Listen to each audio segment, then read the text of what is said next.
selanjutnya adalah perkembangan sistem saraf. Dan perkembangan sistem saraf itu yang melandasi perkembangan mental dan melandasi keterampilan psikomotorik bayi yang terinjak misalnya telentang, miring, tengkurap, duduk itu keterampilan psikomotorik ya, merangkak, jalan dan sebagainya. Oke, yang namanya perkembangan sistem saraf itu kalau dimudahkan menjadi 3 hal. 1, penambahan jumlah neuron. Ya. Dan penambahan jumlah neuron ini hanya berlangsung sampai dengan umur 5 tahunan. Setelah itu jumlah neuron tidak lagi bertambah. Oleh karena maka program balita bawah 5 tahun itu sangat penting. Salah satunya adalah meningkatkan jumlah neuron ini. Yang kedua adalah proses mielinisasi serat saraf. Ya, dengan adanya mielin berkembangnya sel-sel Schwann yang meliputi serat saraf itu akan meningkatkan fungsi serat saraf, meningkatkan fungsi neuron karena kecepatan hantarnya akan menjadi sangat tinggi. Ya, jadi yang kedua adalah mielinisasi. Yang ketiga adalah synaptic networking.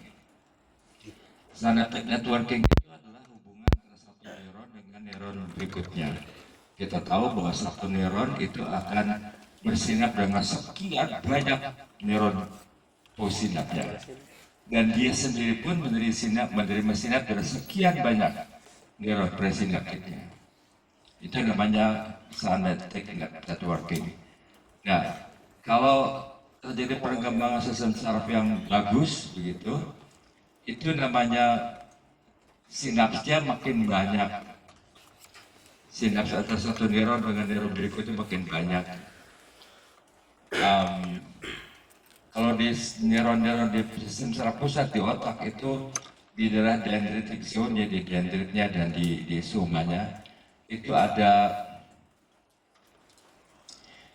dendritic spine namanya, ada jendolan-jendolan tempat bersinapnya ujung-ujung saraf presinapnya. Itu makin dipakai itu saraf, makin dipakai buat kita mikir kalau di otak begitu. Itu dendritic spine-nya makin banyak. Sehingga namanya synaptic networking-nya juga makin rapat, makin intens. Jadi kita jangan takut bahwa jumlah neuron kita tuh tidak akan bertambah. Ya. Berkurang ya, tapi synaptic networking-nya akan bisa bertambah. Tapi juga sekarang sudah diketahui bahwa kalau ada neuron yang rusak itu bisa terjadi neurogenesis, ya, terjadi pembentukan neuron yang baru itu menggantikan yang lama, ya, karena ada neural growth factor. Yang kita bicarakan sekarang ini adalah dua-duanya, somatical growth dan mental development. Ya, tentu saja itu dipengaruhi oleh genetik utamanya. Yang kedua adalah dipengaruhi oleh nutrisi. Karena nutrisi itu bisa menyebabkan faktor genetik ini bisa berkembang dengan penuh. Ada faktor apa lagi? Sakit, ya, illness. Karena kalau anak sakit itu dia akan mengalami kendala dalam pertumbuhan fisiknya. Yang ketiga baru hormon-hormon, itu akan kita bicarakan. Ya. Dan pertumbuhan fisik ini dan perkembangan mental itu juga akan kita lihat sangat dipengaruhi oleh pengasuhan atau pengasuhan sih. Seorang anak yang diasuh sama ibunya yang baik, bukan ibunya yang enggak, atau ya sorry to say, tidak semuanya begitu. Yang diasuh oleh pengasuh anak, tahu nggak? Ya, yang juga cukup banyak yang nggak benar pengasuhannya itu. Itu juga akan menyebabkan pertumbuhannya akan buruk, baik growth-nya maupun development-nya. Ya, itu pengasuhan. Pengasuhan itu termasuk juga psychological factor. Ya. Jadi kalau zaman sekarang orang cerita tentang stunting, lalu tekankan hanya kepada gizinya, itu belum tepat. Bukan hanya gizi yang ditekankan. Stunting itu adalah stunting dalam hal pertumbuhan ya. Bukan hanya gizi, tekankan gizinya ini itu betul. Tapi lihat yang lain, jangan sampai anak itu keseringan sakit. Kalau dia sakit dia akan tertahan sabbatical growth-nya. Jadi aspek lain menjaga anak itu tidak sakit juga harus penting untuk mencegah stunting, karena pencegahan penyakit itu atau kuratif penyakit supaya cepat sembuh itu bukan hanya aspek penyakit, tapi juga ada aspek pada pertumbuhan. Lalu pengasuhan, ya itu juga sangat diperhatikan.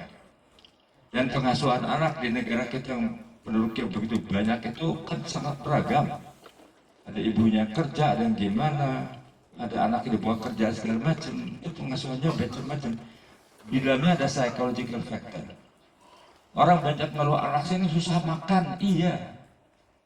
Coba insya Allah kamu nanti nikah punya anak, coba lihat.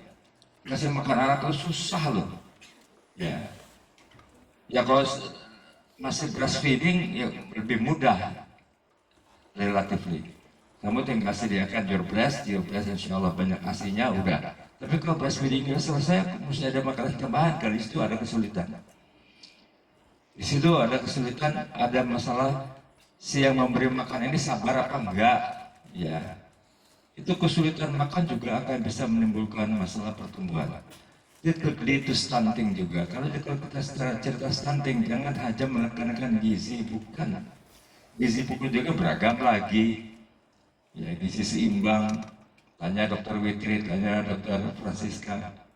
Ya, gizi seimbang itu bukan hanya banyak proteinnya segala macam, tidak. Nanti kita lihat. Karbohidrat juga dibutuhkan untuk terjadi pertemuan fisik yang baik. Oke. That's the introduction, mukadimahnya ya. Saya sudah katakan growth. Ini growth itu karena begini. Anak saya ini waktu bulan lalu beratnya sekian, sekarang beratnya sekian, senang ibunya. Penambahan berat badan itu tidak berarti tidak selalu mencerminkan terjadinya growth, physical growth. Karena penambahan berat badan bisa menambah lemaknya, tapi enggaknya tidak bertambah tinggi begitu ya, sehingga dikatakan oleh ini gampang ya, trotoarnya sangat praktis. Jadi kalau kamu baca yang singkat-singkat bisa baca dari trotoar, punya trotoar kan ya, dikatakan growth ini adalah peningkatan ukuran badan, body size, yang disebabkan oleh peningkatan segala macam. Increase in the size of existing cells, the size and increase in the number of cells, begitu, or both. Kemudian juga bukan hanya jumlah sel dan ukuran sel, tapi matriks jaringan juga bertambah, dan untuk membentuk matriks jaringan itu hampir dapat dikatakan bahwa memerlukan protein. Di situ cerita protein bisa masuk. Ya, begitu. Tulang juga. Tulang itu membesar, memanjang, bertambah jumlah selnya, tapi juga bertambah matriksnya. Di situ diperlukan juga protein. Oke. Nah ini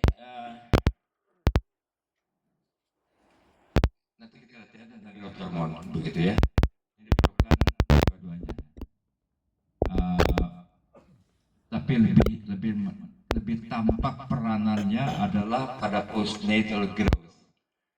Pada fetal growth, fetal development, itu growth hormone belum begitu banyak berperan. Pada perkembangan fetus yang berperan untuk pertumbuhan apa coba? Kita pernah cerita tentang reproduksi kan? Apa namanya? Somatotropin, ya. Dia bersifat growth factor. Peran growth hormone itu nanti postnatal, setelah dia lahir, ya pada 1 tahun pertama dan kesananya. Ya, dan lihat ada hormon-hormonnya kita perlihatkan ya, ada genetik, ada nutrisi juga begitu. Nah, kalau namanya pertumbuhan itu sekali lagi itu harus ada dibarengi dengan berbagai macam aspek pertumbuhan. Ini yang paling penting nih. ada maturational changes. Maturational changes ini bukan hanya pada fisik, perubahan-perubahan pematangan ya fungsinya, dalam hal perkembangan mental juga, penambahan protein, ya ini tadi sudah ya. Nah, kalau diringkas jadi begini, saya lupa dari buku apa. Growth and development itu dikatakan genetically determined. Ya kalau genetiknya segitu ya segitu gitu. Tapi kita lihat begini, orang Jepang zaman dulu kan pendek-pendek. Baca sejarah, nggak tahu kamu baca sejarah apa enggak? Saya nggak tahu pelajaran kamu SMP SMA seperti apa. Tahu zaman Jepang? Tahu? Baca sejarah zaman Jepang. Kamu harus tahu, karena itu adalah sejarah bangsa kita. Kamu tuh tidak boleh peduli bodo amat zaman apaan. Tidak, kamu harus tahu itu sejarah bangsa kita. Kita dijajah oleh Jepang 3,5 tahun. Itu tentara Jepang datang situ pendek-pendek, tapi sadisnya bukan main. Gak enak bilang, oh orang Jepang sopan, ngaku selama itu. Iya, dulu lu jajah negara gua kayak apa? Bapak gue digebukin, ibu gua suruh nunduk-nunduk. Iya. Anyway, that's another side. Bukannya saya membangkitkan apa tuh, membangkitkan tahu enggak? Kesadaran nasionalisme yang tidak mendorong kepada chauvinisme itu tidak ya. Tapi lihat, nah orang Jepang sekarang kok tinggi-tinggi. Coba kamu lihat orang Jepang sekarang kan tidak mungkin kan? Genetiknya kayak gimana sih? Ya itu bisa ada penelitiannya, apa berubah genetiknya masa sih? Ada mutasi gen gitu ya, setelah di bom Hiroshima dan Nagasaki terus berubah gennya yang nggak ngerti juga. Itu Jepang kalau tidak dibom di Nagasaki Hiroshima, perang dunia kedua nggak akan berhenti, nggak. Perang Pasifik akan terus berlanjut. Penjajahan Jepang tuh bukan hanya seluruh Asia Tenggara, sampai ke Cina, sampai ke Manchuria itu udah dijajahan banyak semuanya. Kalau nggak dibom begitu nggak berhenti tuh, ya. Kita lihat penderitaan orang Jepang di bom betul-betul menderita, sampai sekarang pun dampaknya masih ada. Tapi kalau nggak digituin nggak berhenti. Terus kita mesti lihat zaman dulu, kalau misalnya ya, gennya kayak apa sih? Kok sekarang bisa jangkung? Apakah misalnya sebetulnya gen itu bisa gen jangkung, tapi zaman dulu nutrisinya jelek apa begitu sih? Jepang tuh sebelum perang dunia kedua tuh negara makmur loh, udah makmur ya. Tapi sekarang pada tinggi-tinggi, anyway, ya, kita bisa cari. Ini saya katakan nutrisi, ya. Lalu dia pernah sakit apa tidak. Jadi untuk mencegah stunting ini harus diperhatikan. Ada nutrisi, ada sakit atau tidak, ada exercise. Tanggal berapa ya? Aku ngajar lagi, tanggal 5 ya. Saya akan memperkenalkan pada kamu bahwa exercise itu sangat penting untuk growth and development, ya, begitu.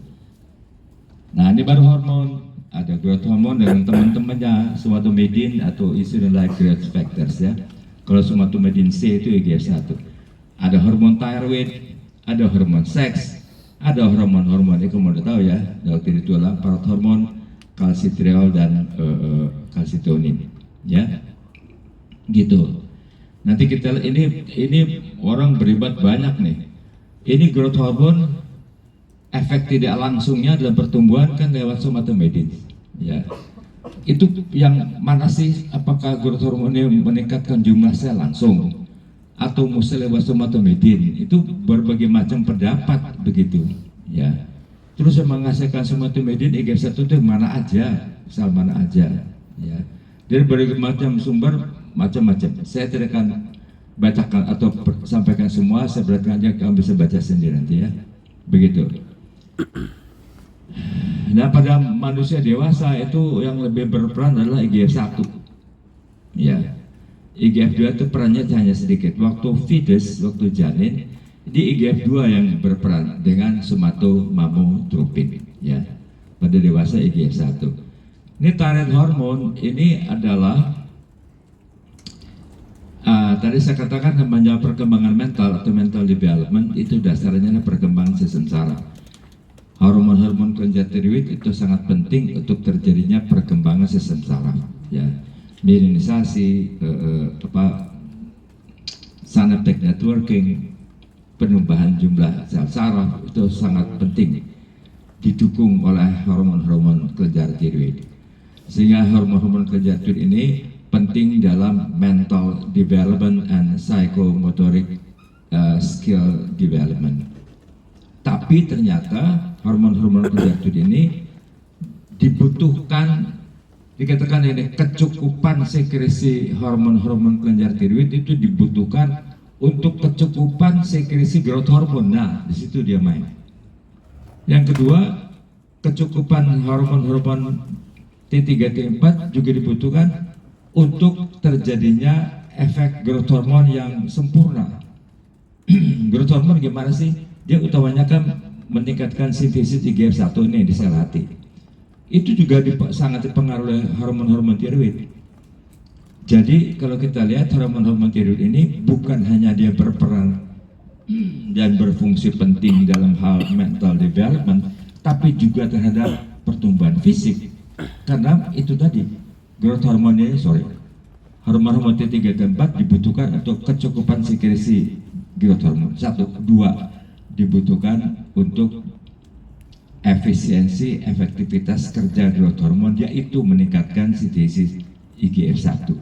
Ya, jadi hormon-hormon tiroid ini penting untuk keduanya, ya, baik untuk mental development maupun untuk somatical growth.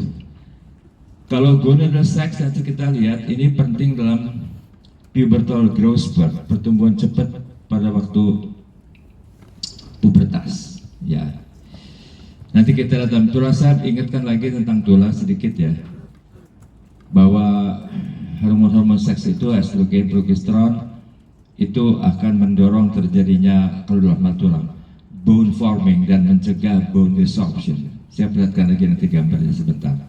Yang kedua, hormon-hormon seks itu meningkatkan sekresi growth hormone. Ini pentingnya, ya. Jadi the sex hormones themselves itu diperlukan untuk namanya mendorong ke arah peningkatan osteoblastic activity, which leads to the bone forming, dan menginhibit, meredam kegiatan osteoklas yang menuju kepada bone resorption. 1, kedua, sekali lagi, hormon-hormon seks dibutuhkan untuk sekresi growth hormone, sehingga terjadilah pubertal growth spurt, ya. Nanti kita lihat gambarnya. Lalu tiga hormon ini kan ini hormon-hormon yang bekerja pada tulang, ya, yang menimbulkan, melakukan metabolisme keseimbangan kalsium fosfat darah. Itu penyimpan kalsium dan fosfat terbesar kan matriks tulang. Jadi mereka juga berperan di dalam pertumbuhan tulang, terutama skeletal growth, dan bukan yang non skeletal, terutama skeletal growth. Oke. Nah, genetic factors gitu, ya. Genetic factors ini perempuan dan laki beda, nanti ada kurvanya gitu. Di bagian dari nanti dari kesehatan anak juga akan ada ada kuliah kesehatan anak belum? Dokter Yanti udah belum? Udah. Dokter Yanti ngasih apa? Anyway, tentang growth kurva-kurva, ya. Saya ambilkan sedikit dari Guinness-Pen nanti, ya. Tapi juga sel genetik ini melihat orang tuanya. Jadi kalau ada orang tuanya tuh yang pendek, atau bapaknya jangkung, ibunya pendek, atau sebaliknya, atau dua-duanya jangkung, atau dua-duanya pendek, itu sangat mempengaruhi tingginya anak. Itu namanya mid parental height, begitu, ya. Kalau untuk anak-anak perempuan, setelah dia usianya tidak bertambah lagi tingginya, yaitu 20 tahun, itu tinggi dewasanya kurang lebih, katakan begini, ini perempuannya, ini girls, ya. Tinggi bapaknya dikurangi 13 cm, ditambah tinggi ibunya dibagi 2. Ini tingginya anak perempuan setelah mencapai setelah tingginya tidak bertambah lagi 20 tahun. Kalau anak laki-laki adalah tinggi ibunya ditambah 13 cm ditambah dengan tinggi bapaknya bagi 2. Ya, ini namanya di mid parental height. Aduh, belakang bisa baca ya. Belakang bisa baca. Tulisannya kan segede kutu ini. Ini apa? Ini tentang anak laki nih, ya. Tentang anak laki yang dari ibu bapak yang pendek nih ya. Determination of target height in a shorter family, begitu ya. Ibunya tingginya cuma 155, bapaknya 160. Ini anak laki. Jadi anak laki ini nantinya, ini anak laki umur berapa tahun? 10 tahun ya? 10 tahun nih. Tuh. 10 tahun dia tingginya berapa nih? 125 sampai 125 ya? Gitu kan? Ya nggak sih? 124. 124 kali itu ini 120. Gitu ya. Nah, setelah dewasanya anak laki ini kalau dihitung begitu tinggi ibunya ditambah 13 168 ditambah tinggi bapaknya dibagi 2 164. Ini mau 20 ya? Ini 164 kan? Kasian banget, di bawah persen. Ya, salah. Mana sih? Ini kan? Mana dia? Ke bawah dikit tuh. Di bawah persentil 25. Mana? Persentil 10. Gimana dia? Persentil 10. Enggak, persentil 10. Ini ya, dikatakan di 164 ya. 164 itu adalah di sini. Nah, kalau dia dijatuh di sini, gitu, ini termasuk yang Persentil 10. ini apa sih? Persentil 10. Apa namanya ini? Persentil. Standard deviation ya. Standard deviation di bawah dia. Ya. Sungguhnya dia kalau dihitung kayak begini nih, dia tingginya bisa berapa coba nih? Ini kita nggak salah ngitung ya. Tinggi ibunya tambah 13 cm. Terus tinggi bapaknya bagi 2. Mesti 164. Tapi di sini ditunjukkan dia berapa dia? Rata-ratanya segini. Ini kurva ngomongnya nggak bener ya, atau gue nggak ngerti. Kalau itu begini 164 loh. Kalau 164 mana tadi? Kalau di 164 Turun lagi tuh. itu dia termasuk persentil yang 10%-nya. Sebenarnya 10 apa sih? Ini kan standar deviasi ya.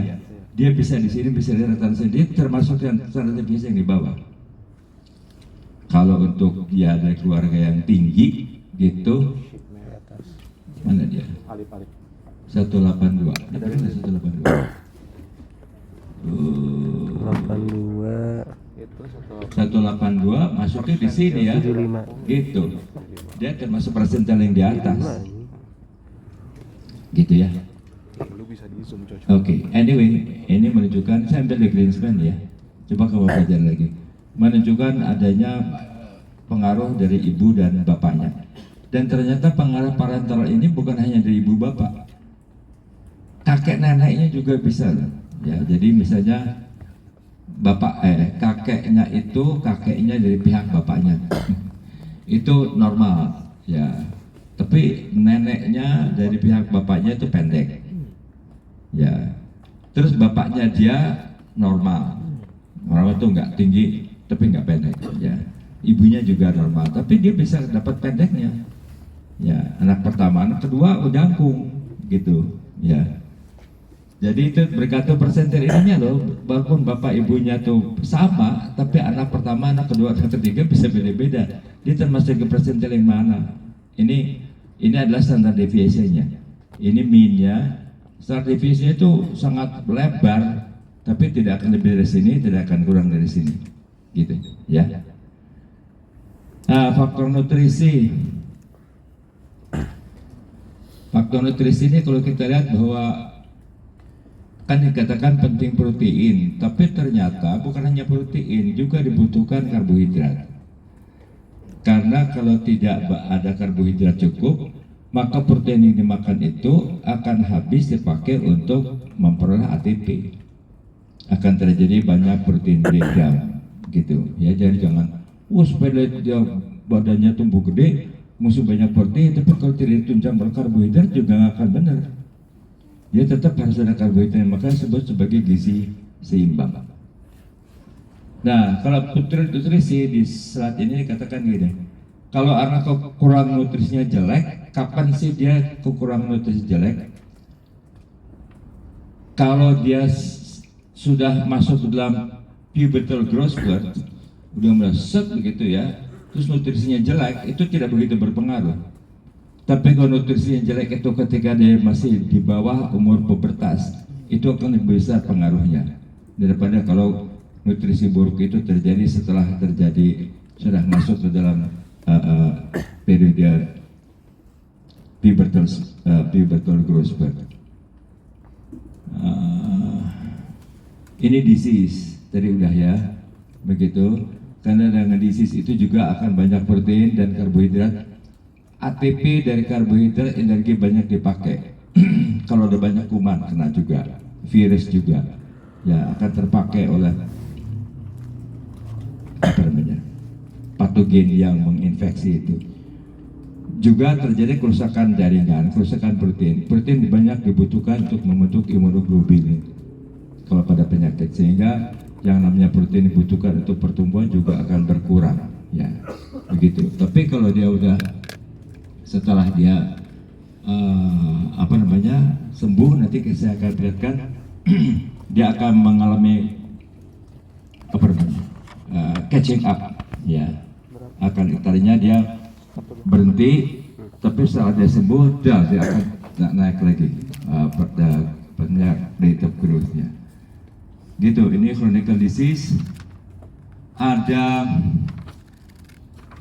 ya bukannya kita apa ya, akan banyak sekarang vegan, kamu tuh enggak vegetarian ya. Makan hewan tuh ini enggak boleh, enggak baik, makan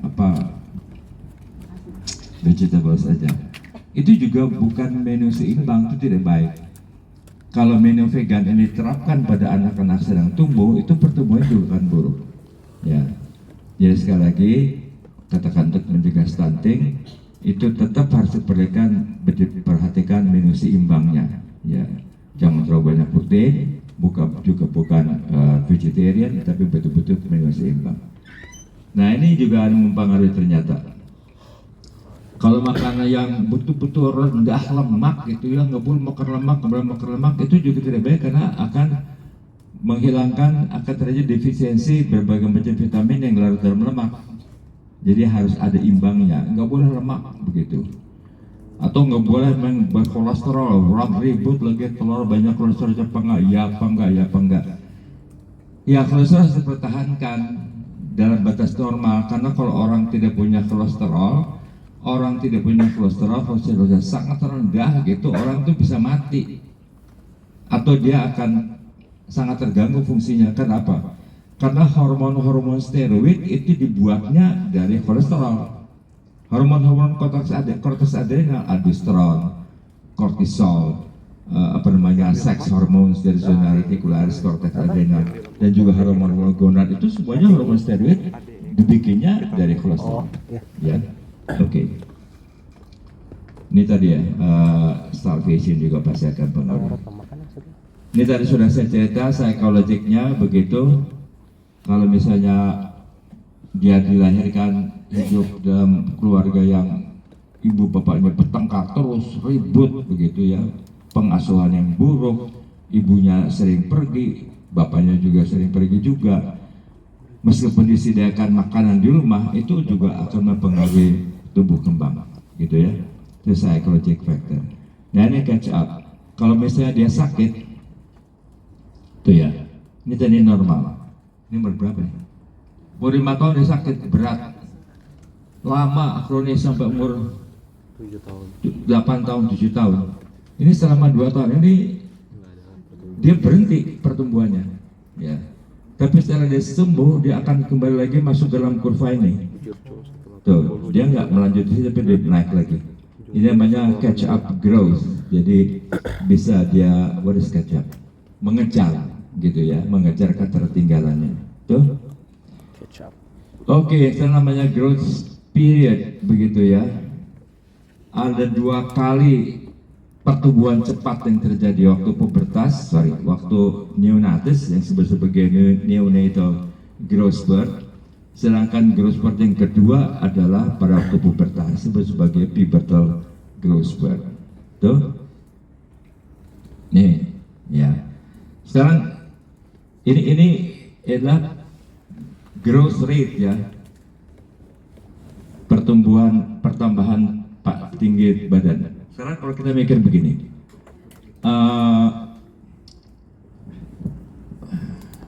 orang hamil itu berapa minggu sih? Dikatakan 40 minggu. 40 minggu kan kalau dihitung dari apa? Dari HPHT dong ya. Hari pertama, hari terakhir. Hari pertama, hari terakhir di sini, terus di sini dengan akhir lagi kan? Ya, dihitungnya dari sini kan. Sedangkan saya katakan kita dulu pernah ngobrol terjadi fertilisasi apakah di sini atau di tengah-tengah ke tengah-tengahnya kan? Ini ada jarak 2 minggu kan sebetulnya. Jadi sebetulnya penghitungannya kalau ke HPHT itu 40 minggu, tapi lamanya kehamilan itu 40 minggu kurang 2 minggu lah sebetulnya kan 2 minggu itu belum terjadi kehamilan kan? Kalau hitung dari HPHT ini nggak dapat mens, dari sini fertilisasinya tengah-tengah ada ovulasi. Katakan 38 minggu. Oke sih 40 minggu. Waktu pertama kali itu kan satu sel sperma membuahi satu sel telur, jadi zigot. Panjangnya berapa sih satu sel kan zaman? Tapi kemudian dia lahir, berapa tinggi rata-rata bayi lahir? Berapa sih? 49 kali, katakan 50 cm ya, 50 cm. Nah sekarang kita hitung. Dalam waktu 40 minggu dia dari 0 jadi 50 cm kan? Gitu. 40 minggu. Kalau kita ekstrapolasi lurus, katakan growth spurt-nya kalau growth rate-nya seperti kita waktu masih dalam rahim ibu kita, 40 minggu itu 50 cm. Kalau saya berapa? 52 minggu. 52 minggu jadi berapa cm? 40 minggu itu 50 cm. Kalau 52 minggu jadi berapa? 62 ada nggak? 60 cm. Hitungin dong. Aku di SD bodoh jadi nggak bisa ngitung. 62. Ada nggak kalau setahun jadi 60 cm gitu? Kalau kita luruskan gitu ya? Ya 60 cm lah kira-kira setahun. Kalau tetap itu growth rate-nya seperti waktu kita dalam rahim ibu kita, ya setahunnya 60 cm, umur 10 tahun 10 kali berapa sih? Udah 6 meter kan? Berumur 10, umur 20 tahun 12 meter, gede banget ya. 40 minggu. Tapi tidak demikian, ada kurva begini. Jadi sesungguhnya pertumbuhan manusia itu paling cepat waktu kapan? Intrauterin. Kalau dilempengkan kan 1 tahun itu 60 cm, itu paling cepat loh. Iya. Cepat banget. Katanya orang zaman dulu kan gede-gede itu ya, tinggi gede. Seperti dikatakan Nabi Ibrahim juga alaihissalam juga tinggi besar. Itu kan Nabi Ibrahim zamannya lebih dari 2000 tahun yang lalu dong, ya. 2000 tahun yang lalu kan itu kan Isa Al-Masih. Nabi Ibrahim kakek moyangnya katanya besar sekali. Ibrahim alaihissalam juga umurnya kan panjang sekali ya. Ibrahim alaihissalam itu punya anak Ismail, dikatakan setelah berumur waktu umur 86 tahun baru punya anak. Ya, jadi cuman tuh memang umurnya panjang dan orangnya gede-gede. Kita enggak. Nah, begitu lahir, ini tahun pertama kali ya. Ini namanya sebagai neonatal growth spurt, pertumbuhan cepat neonatus. Ini biru laki ya. Begitu lahir sampai dengan umur 1 tahun,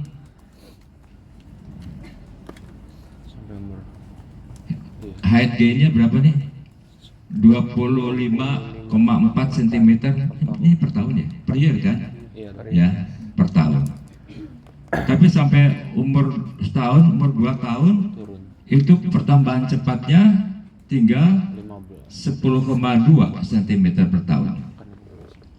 Jadi misalnya nih kamu rumahmu bukan di sini,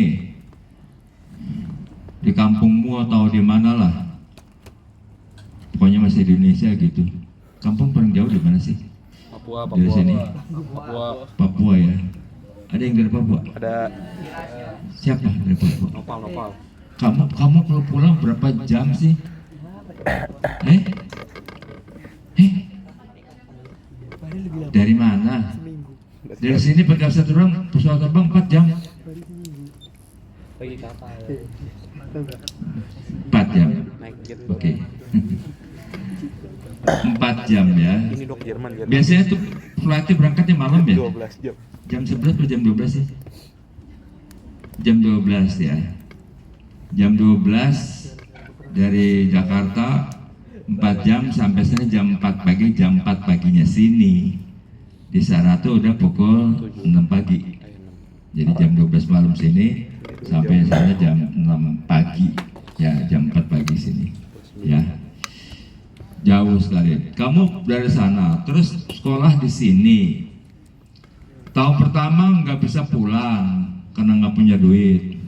Lebaran, aduh aku nggak bisa pulang nih, nangisnya sendiri tempat kos.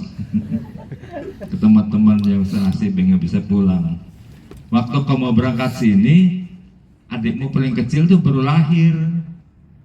Tahun pertama, 2 tahun kemudian baru nih. Ya waktu lahir kamu lihat, adikmu yang baru lahir kan segede combro. Combro. Sekumpulan combro jadi. Normalnya 49 kan? Apanya? Wah, baru keluar tuh 40. Terus kamu 50, tinggal. 50. Bye-bye. Begitu datang 2 tahun, adikku sudah bisa lari, udah gede. 85. Nambahnya kan banyak sekali. Nah ini kan ada neonatal growth spurt kan, begitu. Ya. Habis itu ada quiescent gitu. Ya. Nanti kita lihat dari pubertas. Waktu umur 10 tahunan tuh untuk ada anak perempuan udah mulai naik nih. Curang. Heart rate, growth rate-nya gitu ya. Karena apa, di sini sudah ada mulai meningkat sex hormones ya, yang merangsang growth hormone dan juga sex hormone akan meningkatkan bone growth gitu ya. Puncaknya itu ini ada growth spurt. Nah ini disebut sebagai pubertal growth spurt karena terjadi waktu pubertas. Itu ya. Anak perempuan puncaknya growth spurtnya umur berapa nih? Umur 12. Anak laki puncaknya umur 15 tahun. Makanya saya pernah cerita, kalau kamu pergi ke sebuah SD, anak-anak kelas 5-nya, anak kelas 6, itu kan anak perempuannya lebih gede-gede, karena anak perempuannya boleh lebih tinggi, anak laki belum, anak laki ditonjok, ditendang. Begitu SMP, nah anak lakinya jadi bongsor, gitu kan ya. Kelihatan bahwa pubertasnya anak laki itu lebih lambat.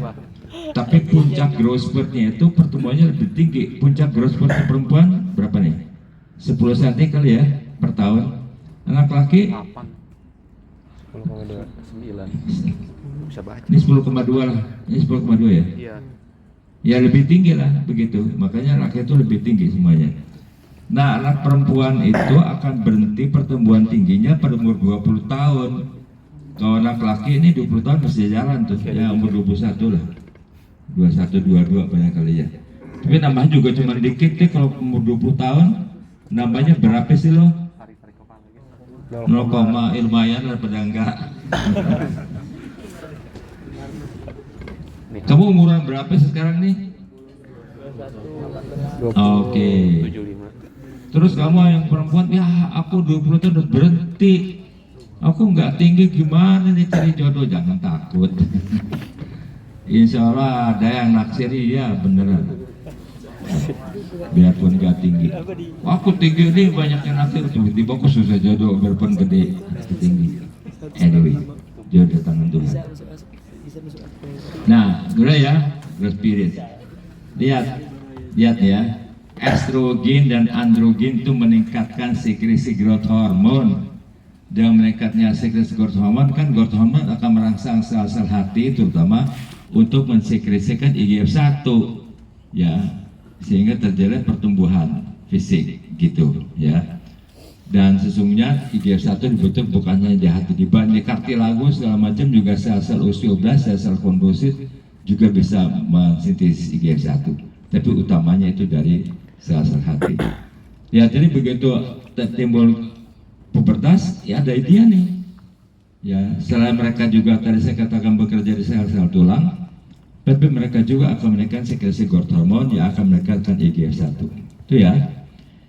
Nih kalau anak laki nih, ini lihat pada fetus tuh, ini testosteron ya, ya, ini terjadi pertumbuhan fetus. Nah ini neonatus nih, ini ada neonatal growth spurt. Karena apa? Karena adanya hormon testosteron yang meningkat dan akan merangsang growth hormone juga. Ya, begitu. Nanti kita lihat growth hormone itu meningkatnya waktu neonatus naik begitu ya. Nah, ini dari segi seks hormone bisa menjelaskan kenapa terjadi neonatal growth spurt. Sedangkan ini meningkatnya seks hormones dalam hal tentang testosteron, kenapa terjadinya pubertal growth spurt? Karena testosteron, estrogen itu merangsang peningkatan sekresi growth hormone dan kemudian teman-temannya IGF gitu ya. Alright, ini dari buku apa sih nih? Kok gue lupa, malu. Sorry ya, nggak ada rujukannya. Ini dari rujukan yang lain, tahun berapa nih? 2008 ya. Dikatakannya bahwa puncak pubertal growth spurt ini terjadinya sebelum menstruasi. Kalau pada anak perempuan menstruasi, kalau anak laki kok terjadi sebelumnya ya? Sebelum terjadi mencapai puncaknya ini, itu sudah terjadi pembentukan sperma. Sperma ini adalah pembentukan sperma. Ini baru kemudian terjadi growth spurt, gitu ya. Itu udah ya. Ini udah ceritanya udah tahu dong ya, bagaimana pertemuan tulang panjang, udah gua ulang lagi. Ini kalau kita lihat satu-satu begitu ya. Ini secara umum nih, ya pertumbuhan percepatannya, growth spurtnya. Ini adalah reproductive organ. Lihat nih. Begitu udah naik umur 11 tahun, 12 tahun, maka terjadilah peningkatan perkembangan somatik tubuh karena dibantu oleh adanya seks hormone ya. Ini adalah pertumbuhan kepala dan otak gitu ya. Ini umur berapa? 6 tahun kan? Sampai umur 6 tahun terjadi perkembangannya. Setelah 6 tahun tidak securam ini perkembangannya. Jadi sampai umur 6 tahun itu sangat-sangat penting ya, namanya program balita ya. Jadi perkembangan pertumbuhan otak itu tentu disertai dengan pertumbuhan rongga tengkorak atau sebaliknya. Kalau enggak kan dia jadi pekok, jadi ketekan otaknya. Atau juga perkembangan tulang tengkorak itu akan selaras dengan perkembangan volume otak. Kalau enggak nanti tengkorak kembang besar, otaknya belum. Kan koplak, kode koplak kayak kelapa kopior. Ya, jadi ini sangat penting. Makanya otak itu ada giris-giris ya kan, dia melipat-lipat karena dia ditempatkan di tempat yang ngepas banget gitu. Nah, sedangkan sistem imun ini melonjaknya. Puncaknya berapa nih? Umur 11 tahun ya, lymphoid tissues. Ini apa makna fisiologisnya? Benar bahwa dengan melonjaknya sistem imun di sini dari mulai lahir dengan cepat sekali meningkat. Ini untuk mencegah apa? Untuk mencegah supaya anak ini tidak gampang sakit. Kali ini tadi kan kalau sakit dia akan mengganggu pertumbuhannya kan? Ya. Oleh Tuhan dijaga seperti begini. Begitu yang namanya penciptaan tuh begitu, what should I say, bukan hanya indah tapi pas banget gitu. Kita kurva gini, oh iya, tapi kan punya makna. Ini punya makna apa nih? Supaya dia jangan kena sakit. Kena sakit juga akan mencegah akan menghambat pertumbuhan fisik dan mental, ya. Oke. Ini kebiasaannya nih anak kecil. Ngapain aja gitu ya. Ini juga pada satu anak dan anak lain juga berbeda-beda. Cucu saya yang terakhir yang nomor 4 sekarang umur 7 tahun, dia lahir paling belakangan begitu. Waktu perkembangan juga kurang baik begitu ya, sampai kami bawa, saya suruh ibunya membawa kepada seorang dokter spesialis neurologi anak. Spesialis neurologi anaknya kebetulan ya namanya Berkah, dia tuh teman sekelas kami di kedokteran. Tuh mau tanya gimana nih, udah deh lo bawa aja cucu lo ke tempat aku, dikerjain sama dia, bisa ada fisioterapinya ya, sehingga bisa berkembang dengan baik. Ilmu kesehatan anak juga ruwet kan ya, ilmu neurologi juga ruwet loh. Kalau ilmu neurologi anak lebih ruwet lagi tuh, beda dengan neurologi dewasa. Jadi teman aku tuh pinter banget itu, sekelas aku, teman-teman sekelas aku tuh pinter-pinter. Nah sekali lagi ya, yang bukan penting tapi salah satu yang kita lihat adalah postnatal growth. Dan postnatal growth ini tidak pasti. Ini untuk anak laki, ini anak perempuan, ini laki-laki. Lebih pendek. Ini anak laki umur berapa nih? 12 tahun. Gitu ya? Oh enggak dibilang ini. 2 sampai 20. Ini Range. apa namanya, tinggi badan anak dari umur 2 tahun sampai umur 20 tahun. Katanya gini, kalau di umur 2 tahun tingginya berapa nih? 80. Berapa tingginya nih? 86. Belum 90 di situ. Ini umur 2 tahun nih. 86. Mentok sini. Ini adalah 80 berapa? 87 kali ya. Katanya kalau dia sudah dewasa tingginya ada 2 kali waktu di umur 2 tahun. Coba kita lihat. Ini 87. 87 bukan sih? 174. Iya. 87 kali 2 berapa? 4 bener ya. Benar 174. 174. Bener nggak nih? Benar. Bener nggak? Benar. Kira-kira bener ya? Kira-kira benar. Gitu. Jadi katakan kita lihat aja tuh anak waktu ulang tahun umur 2 tahun, diukur tinggi badannya. Peng. Kira-kira nanti kalau dewasa dia akan tingginya 2 kali itu. Nah perempuan juga sama deh. Wih, ya. Wah, Ini umur 2 tahun. Gua dorong sampai jauh. Berapa nih? Sama juga ya. Tapi waktu dewasanya dia nggak sampai setinggi itu. Kasihan. Ya toh? Ini berapa nih? 100. Nggak sampai 170 kan? 162. Karena apa? Karena ada pubertal growth spurt.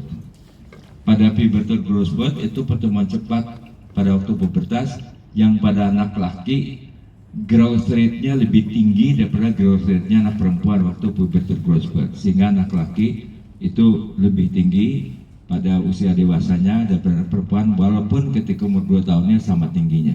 Kurang lebih bisa dikatakan begitu. Oke ya. Ini sama juga ya. Height velocity ini growth rate yang berbagai macam, ada yang ini dikaitkan dengan pubertas ya.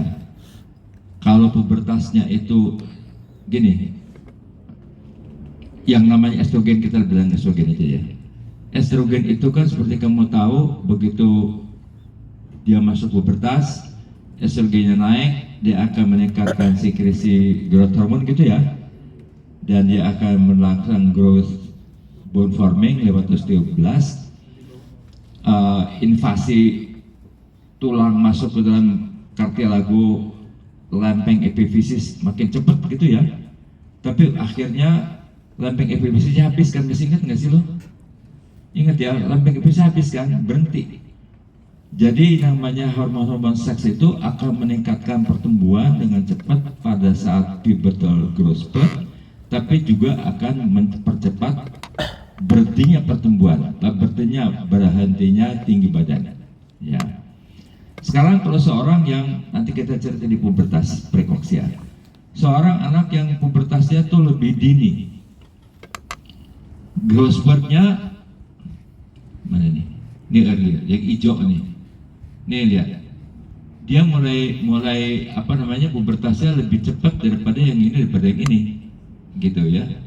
Kalau pubertasnya lebih cepat, growth spurtnya juga lebih cepat dong, tuh.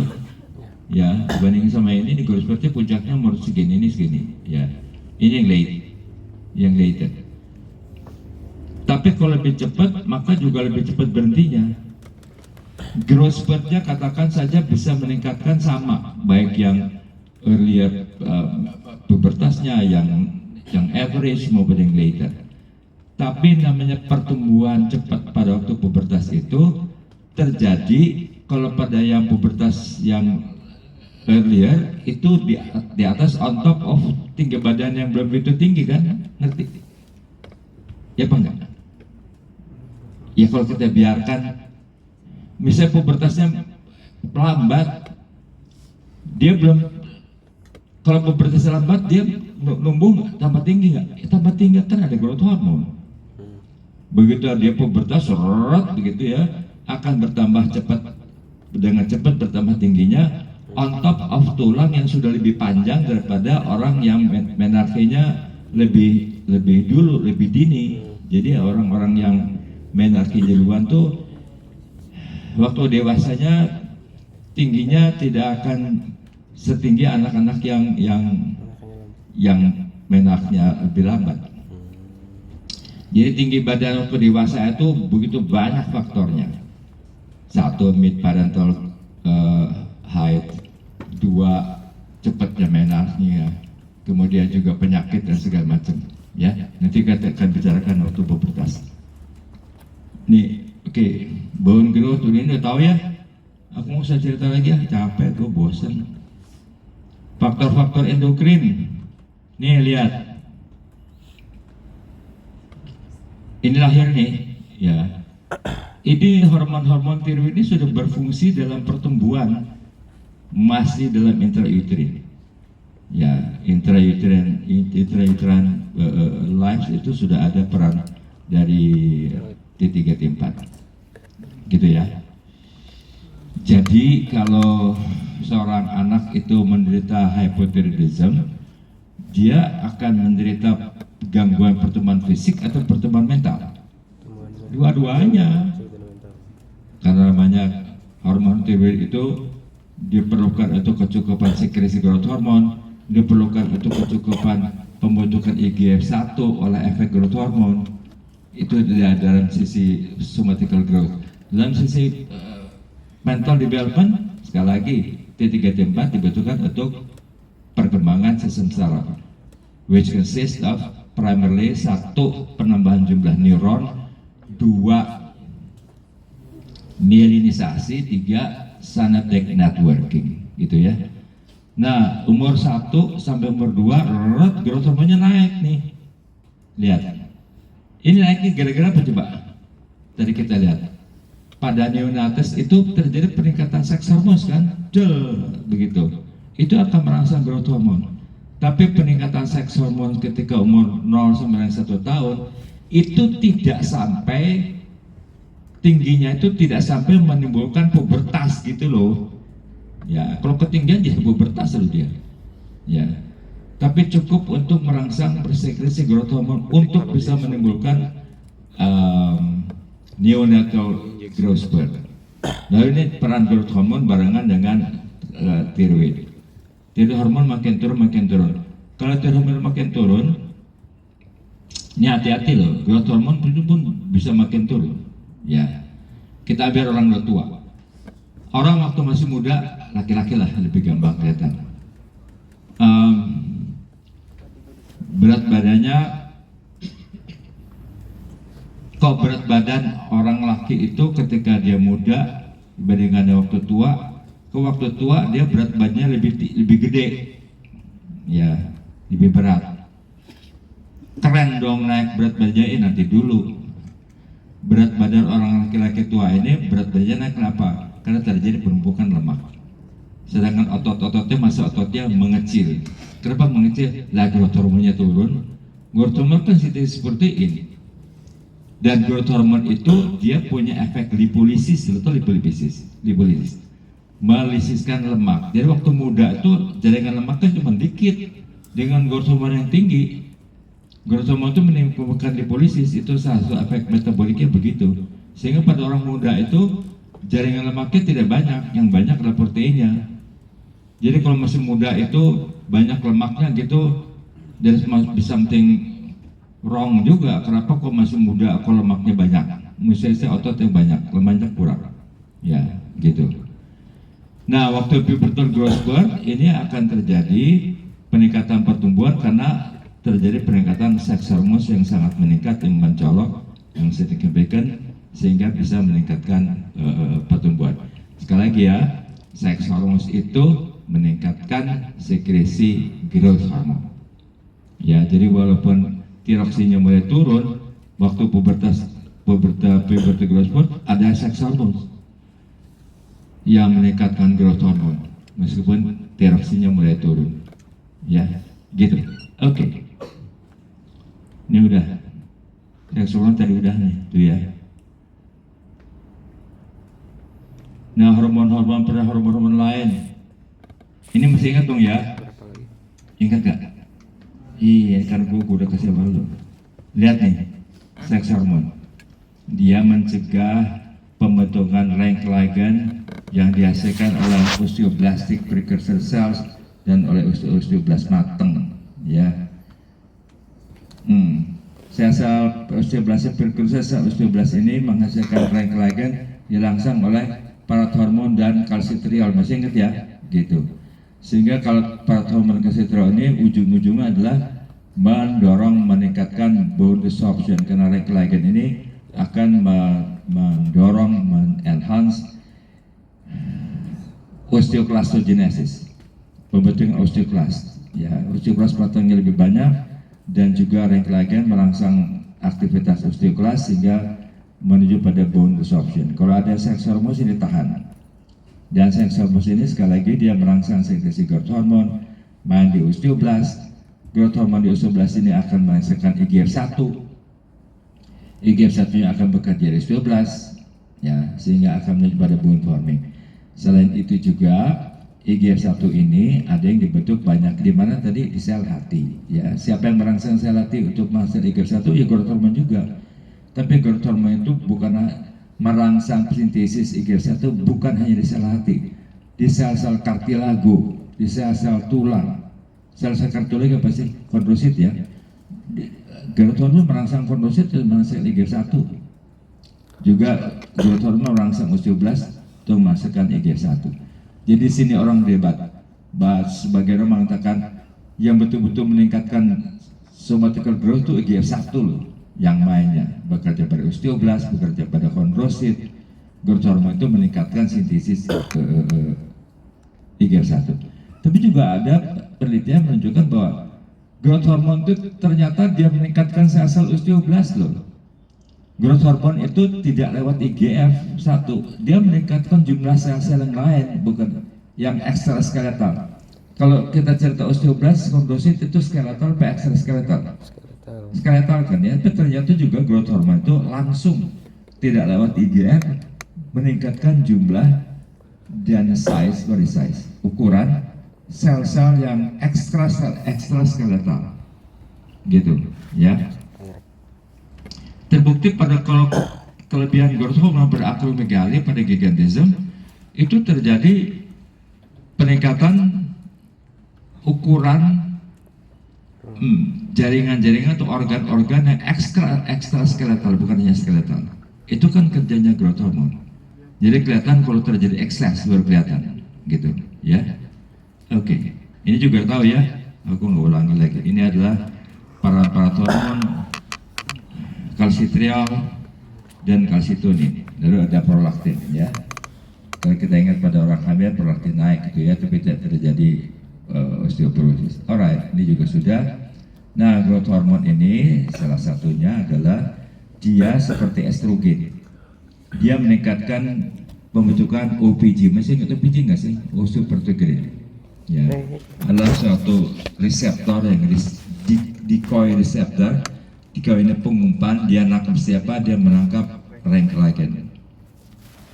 Ya, sehingga jumlah rank ligand yang dirasakan ini yang bebas, yang free rank ligand akan berkurang, sehingga efeknya rank ligand terhadap osteoclastogenesis juga akan dicegah dengan banyaknya OPG. Ya, free floating decoy receptor, reseptor pengumpan yang what is free floating, ngambang. Kalau reseptor di mana sih, di sel kan ya. Nah, ini dia free floating. Itu kerja siapa? Estrogen dan growth hormone. Saya hendak melihatkan peran hormon-hormon. Growth hormone, estrogen meningkatkan OPG, sedangkan glukokortikoid dan growth hormone itu merangsang mencegah OPG. Di sini kita lihat kalau pada anak yang masih dalam pertumbuhan, ya begitu tadi kita cerita, anak sakit, ya. Terus kita berikan, dia penyakitnya infeksi yang cukup berat sehingga terjadi inflamasi yang luas. Untuk mencegah, kalau inflamasi luas kan kalau sudah sembuh bisa terjadi sikatriks kan, sikatriks, jaringan parut. Ya, untuk mencegah terjadi sikatriks yang luas, maka dokter kadang memberikan obat-obat glukokortikoid untuk mencegah supaya tidak terjadi inflamasi yang meluas. Tapi hati itu loh, pemberian glukokortikoid pada anak sedang berkembang ini, dia mencegah terjadinya OPG. Ya, glukokortikoid meningkatkan pembentukan rank ligand dan ini akan menghambat pertumbuhan skeletal. Jadi pemberian obat-obat kortikosteroid pada anak yang sedang tumbuh kembang, tapi diperlukan, ya bisa diberikan, tapi dalam dosis yang tertentu dan jangan sampai mengganggu pertumbuhannya, terutama pertumbuhan yang skeletal karena dia main di tulang. Ya, oke. Ini udah tadi ya. Growth hormone tadi udah ya. Growth hormone itu ada sebut indirect effect, ada indirect effect dari growth hormone. Sebut indirect effect itu apa sih? Growth hormone itu udah lewat metabolisme dong ya. Ingat gak, growth hormone itu dia akan meningkatkan lipolisis. Ya, meningkatkan lipolisis sehingga terjadi peningkatan free fat acid. Gitu ya. Sorry, saya salah. Kalau cerita indirect effects itu adalah efek growth hormone terhadap growth. Sorry. Karena efek growth hormone terhadap growth itu melalui IGF-1 dan IGF-2 sama sen. Maka disebut sebagai indirect effect. Sekali lagi ya, growth hormone dalam pertumbuhan disebut indirect effect. Indirect effect karena dia meningkatkan, dia mempengaruhi pertumbuhan fisik itu melalui sintesis IGF-1 di sel hati dan di sel-sel tulang, kartilago maupun tulang. Sedangkan direct effect dari growth hormone itu langsung pada metabolisme, terutama pada metabolisme lipid. Ya, dan growth hormone juga dia punya efek anti insulin. Dia menurunkan, growth hormone itu bisa menimbulkan resistensi insulin. Ini direct effect ya. Ini direct effect. Masih ingat gak pada waktu reproduksi bahwa ibu hamil itu bisa menderita diabetes? Masih ingat? Ya. Itu adalah apa namanya? Diabetes gestasional. Ya, kenapa terjadi diabetes gestasional? Ulangi lagi ya, karena pada ibu hamil plasentanya akan menghasilkan somatomamotropin dan efek somatonya itu adalah seperti growth hormone. Kalau naiknya tinggi itu somatomamotropin ya, maka akan terjadi efek anti insulin sehingga menyebabkan terjadinya resistensi insulin pada ibunya sehingga ibunya menderita diabetes mellitus tipe 2. Dan diabetes mellitus akan berakhir begitu ibunya melahirkan, plasentanya hilang, somatotropin hilang. Ya, bedakan sekali lagi dengan seorang diabetes, seorang perempuan diabetes hamil. Ya, bedakan dengan gestasional diabetes. Ya, oke. Ini dari Pak Ganong. Lipogenesis ini. Pak Ganong kadang-kadang suka bikin bingung orang. Pak Gaetan juga gitu. Gaetan tuh susah loh. Ya. Pernah baca Gaetan kan? Baca Gaetan, buku Gaetan. Kok dia cerita banyak begitu ya. Apalagi nerjemahin dia pusing. Yang nerjemahnya 5 orang, 6 orang, 7 orang tuh. Apalagi saya sambil menerjemahkan beberapa chapter juga saya jadi editor, mengedit pekerjaan teman-teman sendiri. Royaltinya kecil, cuma 7%, dibagi sekian banyak orang. Kalau bikin buku sendiri, itu royalti, kalau mau menulis buku, dapat royaltinya dari penerbit itu 10%. Kalau menerjemahkan buku, royaltinya hanya 7%, gitu ya. Jadi kalau mau bikinlah buku yang bagus, yang laku, bikin sendirian, jangan sama teman-teman. Sendirian, jadi 10%-nya semuanya buat dia kan. Coba nerjemahin buku, royalti cuma 7%, dibagi ramai-ramai lagi, ya. Ya kalau dari sisi gitu, di sisi lainnya banyak hal lain. Alhamdulillah bisa memberikan sesuatu untuk mahasiswa sehingga lebih mudah membacanya, gitu ya. Anyway, nih lihat, ini efek growth hormone, ini apa nih? Ini adalah yang efek langsung karena tidak lewat IGF-1 kan?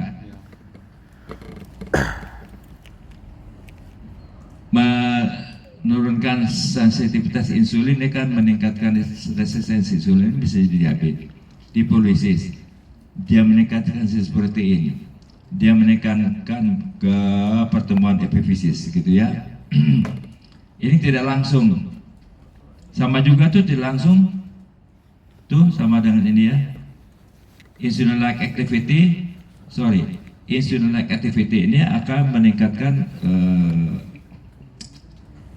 tidak akan menimbulkan diabetes kalau lewat IGF-1.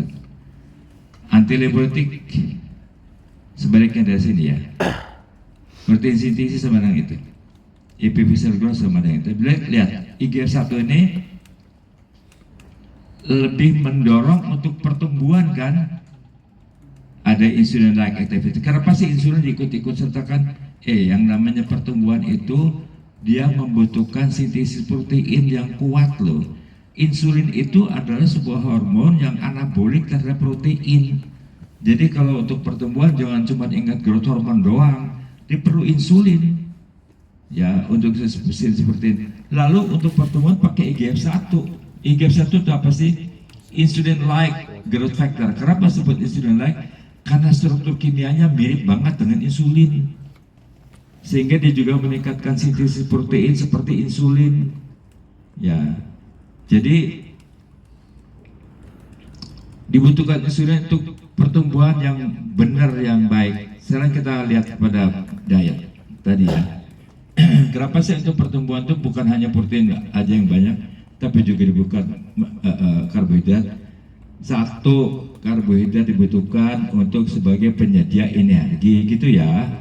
Sehingga jangan sampai protein kita makan, yang dimakan anak itu banyak dipakai untuk menyediakan ATP sehingga tidak terpakai untuk pertumbuhan. Satu. Dua, karbohidrat itu, diet yang karbohidrat cukup itu akan meningkatkan sekresi insulin. Masih ingat apa nggak sih? Insulinnya main di mana? Untuk meningkatkan glucose uptake di sel-sel menggunakan glucose 4. Oke, tapi insulin itu juga dia meningkatkan sintesis insulin. Meningkatkan sintesis protein. Seperti yang dilakukan oleh growth hormone, seperti yang dilakukan oleh IGF-1. Jadi jangan pandang rendah insulin dalam perannya untuk pertumbuhan. Perannya besar sekali. Kalau kita erat kesananya, kenapa sih diperlukan karbohidrat? Itu tadi, satu untuk menjadi ATP sehingga tidak membakar protein. Dua, untuk bisa meningkatkan sekresi insulin yang dibutuhkan untuk growth gitu ya. Yang gituan nggak boleh salah lagi ya, capek gua dongengnya. Ini dibuka apa nih? Guyton.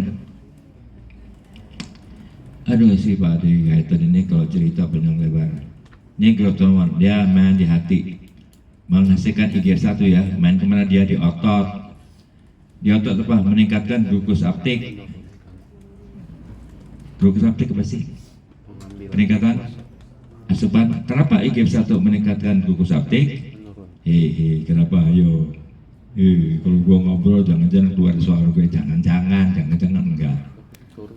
Kan tadi di sini tuh IGF-1 ada insulin-like activity kan? Tuh insulin-like activity itu ini tuh meningkatkan, menurunkan glucose uptake. Ini efek seperti growth hormone. Ini efek bisa menimbulkan apa namanya? Resistensi insulin. Tapi ini loh, meningkatkan amino acid uptake itu untuk protein sintesis. Lihat lewat IGF-1. Kemana lagi mainnya? Tulang, ada efek osteogenik dan kondrosit, karena IGF-1 itu juga bekerja di sel osteoblast dan sel kondrosit ya. Tetap aja meningkatkan protein sintesis dan meningkatkan pembentukan kolagen. Kolagen buat apa coba? Buat matriks tulang dong, kan tadi dari awal kita cerita kalau dalam growth itu segala macam jadi gede. Satu, disebabkan oleh peningkatan jumlah sel. Dua, peningkatan massa matriks jaringan, mau matriks tulang, matriks otot, matriks organ dalam gitu. Itu tetap harus ada. Kolagen kan protein ya, ini kolagen merupakan protein matriks tulang, sehingga matriks tulang yang gede. Nih cell size and number. Kalau di sini kan dikatakan CGF nih ya, IGF-1. Tapi ada rujukan lain bahwa growth hormone ini ya, ini efek langsung growth hormone dalam glukosa segala macam. Growth hormone ini ada yang mengatakan dia meningkatkan jumlah sel, meningkatkan ukuran sel. Kalau saya ambil dua-duanya aja, ya apakah langsung oleh growth hormone? Bisa jadi. Apakah lewat IGF-1? Bisa jadi juga. Begitu. Ya, sebab ada penelitian, kalau in vitro diberikan growth hormone ke sendi, ke tulang, itu tidak menimbulkan peningkatan sel-sel kondrosit, tapi kalau in vivo meningkatkan. Kira-kira kenapa itu? Dia diusahakan supaya kerja di lokal. Kalau kerja lokal in vitro ternyata kok tidak meningkatkan jumlah sel, tapi kalau in vivo kok meningkatkan jumlah sel. Apakah kalau in vivo itu dia masuk, dia merangsang IGF-1 dulu? Apa emang dia kerja langsung di situ? Tapi kok nggak cocok dengan in vitronya? Atau mungkin penelitian in vitronya tekniknya kurang benar, bisa aja sehingga tidak menunjukkan kok dia nggak menunjukkan, tidak menimbulkan peningkatan jumlah sel. Mungkin teknik metodenya kurang betul, mungkin bisa terjadi perbedaan antara in vitro dan in vivo. Samping itu in vivo mungkin juga meningkatkan IGF-1 sehingga yang main itu sebetulnya IGF-1-nya bukan growth hormone-nya. Ya, itu masih berantem dulu tuh. Ini dibuka apa? Ini buka apa sih? Guyton ini dari apa? Sherwood. Sama tuh IGF-1. Ya, lihat cell division itu rahasia IGF-1 itu. Tuh, cell number, meningkatkan cell number. Ada growth hormone juga. Bone growth tadi yang matriks ya. Growth hormone ini adalah efek apa nih? Efek langsung apa efek tidak langsung? Langsung, ini efek tidak langsung dari sini. Ini juga efek langsungnya ada. Jadi protein sintesis itu termasuk efek langsung. Efek langsung growth hormone adalah efek growth hormone terhadap metabolisme nutrien. Pegang itu aja. Yang disebut efek langsung growth hormone adalah efek growth hormone terhadap metabolisme nutrien, terhadap lipid, terhadap protein, terhadap karbohidrat gitu ya. Ini tadi udah ya. Ini tuh Ini juga udah. Ini juga udah. Bacaan diri ya. Lihat nih. Kalau terhadap protein growth hormone, dia merangsang step untuk pembentukan growth hormone loh. Pembentukan protein deh. Dia meningkatkan uptake amino acid ke dalam sel. Dia meningkatkan translasi RNA, ya. Dia meningkatkan transport DNA untuk membentuk RNA, messenger RNA, transkripsi DNA. Ini kan transkripsi, ini translasinya, ya. Ini semuanya menuju pada pembentukan protein dan dia menghambat katabolisme protein, ya, menghambat katabolisme amino acid. Jadi ini semuanya menunjukkan growth hormone itu efek langsungnya adalah enhancing protein synthesis, dan protein synthesis itu di satu sisi itu sangat penting untuk pertumbuhan fisik. Ingat loh, insulin juga gitu, ya. Jangan growth hormone aja sampai insulin juga penting sekali, gitu ya. Oke.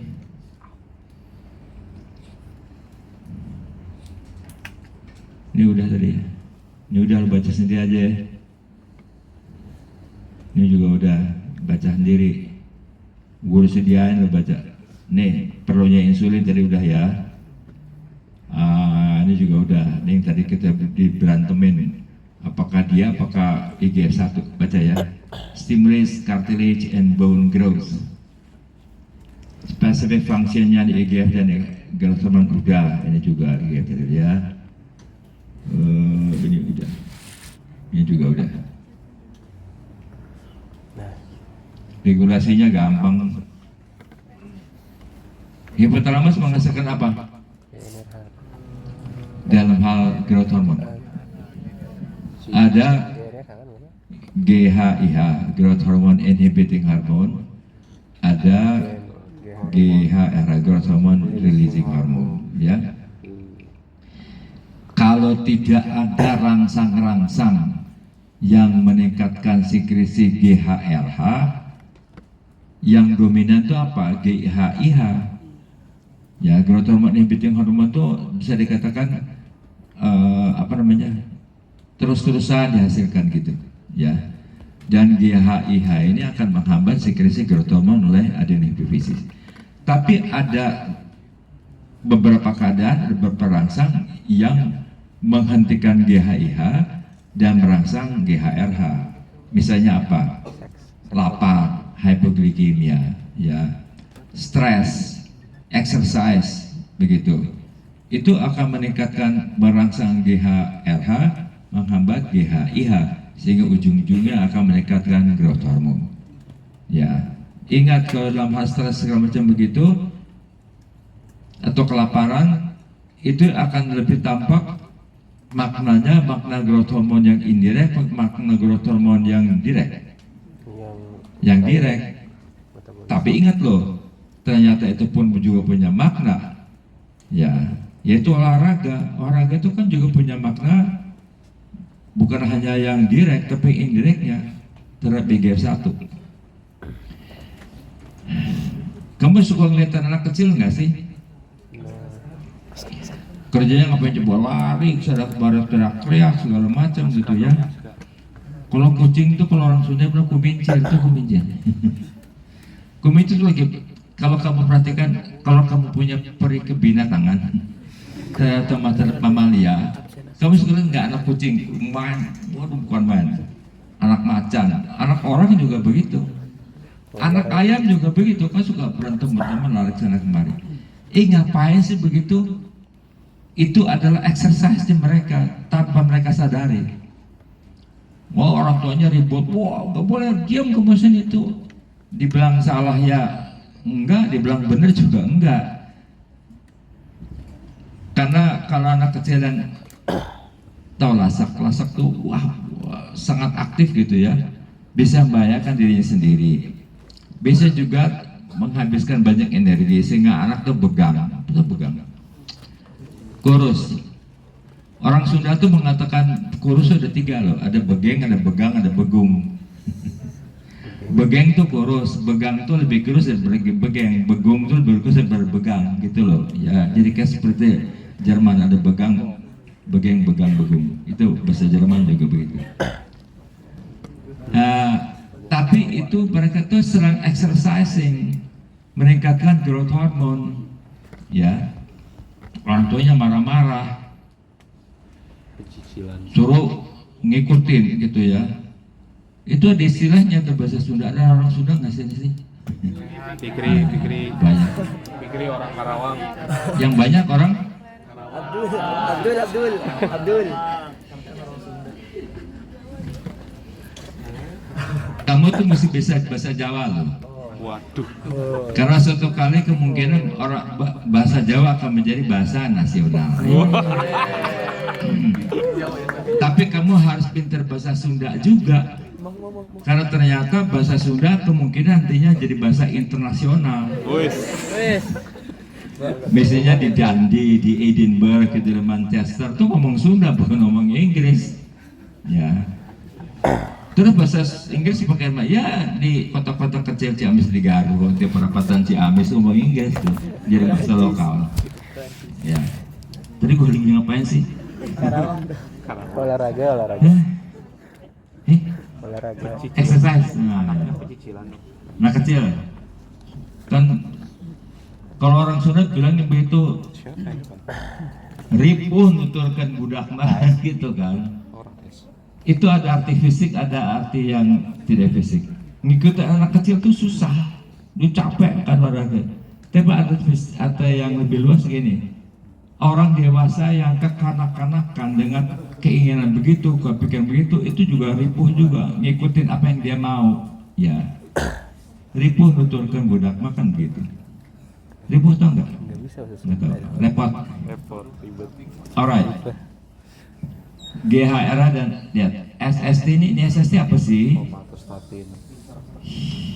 Apa nih? Somatostatin. Somatostatin nama lain dari apa? Dari GHIH. Tuh GHRH growth hormone dan ya. Sekarang yang menghambat siapa? IGF-1 menghambat GHRH ya. Growth hormone juga begitu. Sekarang yang merangsang apa sih? Ini efeknya tadi ya. Dari ya. Ini dari Sherwood sama juga. Lihat nih, yang merangsang sekresi growth hormone. Starvation, Ghrelin. especially with severe protein deficiency, terutama starvation yang kekurangan protein, ya. Lalu hypoglycemia atau juga low concentration fatty acids in the blood. Jadi kadar gula darah rendah, kadar fatty acid rendah ini juga merangsang sekresi growth hormone. Artinya merangsang tuh gini, dia akan merangsang GHRH menekan GHIH, ujungnya akan merangsang growth hormone, gitu ya. Exercise nih akan merangsang growth hormone. Excitement, do you know what excitement is? Tidur. Bahasa Indonesia tenang excitement. Kesenangan. Excited itu juga akan meningkatkan growth hormone. Selain juga Semangat. epinefrin. Trauma, ya. Ini semua sesungguhnya ujungnya kemana sih? Untuk penyediaan energi kan? Epinefrin naik segala macam penyediaan energi. Ya, fight or flight kalau umumnya. Growth hormone akan meningkatkan hipolisis penyediaan energi lewat fatty acid. Ghrelin, tahu ghrelin? Hormon bikin lapar, ya, begitu. Kalau ghrelin naik, ini akan merangsang growth hormone juga ya, begitu. Dan tidur tuh pada 2 jam tidur, aku udah pakai kurva aja ya. Nah ini kalau kekurangan protein lihat. Pada kekurangan protein yang gawat, yang parah dan sebuah kwashiorkor, itu sekresi growth hormone tinggi banget loh, ya. Kalau pada kwashiorkor begini diberikan karbohidrat treatment selama 3 hari, nggak gitu turun growth hormonnya. Artinya kalau kekurangan protein diberikanlah protein, jangan berikan karbohidrat. Kalau diberikan protein treatment 3 hari aja udah turun growth hormonnya, begitu ya. Kalau diberikan protein treatment selama 25 hari akan turun banyak. Ya, ini menunjukkan betapa growth hormonnya akan terangsang kuat oleh kekurangan protein. Ya. Ini beberapa faktor yang merangsang dan menghambat sekretasi growth hormone. Ini merangsang, ini menghambat. Parasit dulu kan. Oke, you can read it yourself ya, begitu. Nah ini tidur. Ini midnight nih. Sebelum midnight, kalau tidurnya bang lelap ya. Sebab ada orang yang Lu malah susah tidur gitu ya. Saya ini termasuk yang susah tidur. Jadi saya dengan istri saya tuh kalau malam juga karena sama tuanya susah tidur. main ML. Ya udah selesai, udah makan, udah sholat isya, udah selesai semuanya. Progres. Terus masuk kamar udah ngantuk juga, di kamar lihat TV dulu, gitu ya. Nah, saya pernah katakan kepadamu kan, istri saya tuh begini, film sebagus apapun juga, film sebagus apapun juga, kalau istriku udah ngantuk, bilang, Pak filmnya jelek, kalau dia bilang filmnya jelek itu artinya dia ngantuk. Kalau filmnya bagus, filmnya jelek Pak, dia udah ngantuk, gitu ya. Terus dah tutup TV-nya, terus saya juga capek seharian ini. Begitu tidur, begitu taruh kepala di bantal, istri saya udah ngorok tuh, saya belum bisa tidur. Lama gitu ya, pukul 10 teng-tong kedengeran gimana, bisa tidur setengah 11 terus kedengeran gitu ya.